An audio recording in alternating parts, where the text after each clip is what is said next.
大家文千万字，大家要跟大家做伙来拜一日。今日要甲大家小解这一日，咱做伙来看到这日读做盐，我盐盐第5条。根据古早台语字典解说讲，这日盐有假释命令的意思，像咱讲严格严令。另外，这日盐嘛有紧急警戒意思，像咱讲严重。若尊敬端正的意思，咱讲严肃；处罚的意思，咱讲严罚。带大家做伙来小解2个词。头一个读做严格，代表讲爱遵守一定的标准，袂当放任，就讲父母管教足严格。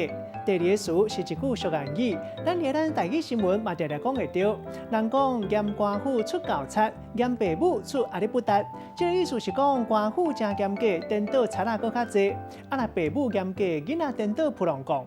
意思就是讲爱有好的法律，加好的教育搁较重要。咱用一句话来举例，甲这2个词夹做伙。比如讲，人讲教囝也着锤，也着骂，若是伤过严格，烦恼会变做严官府出教贼，严父母出阿里不达。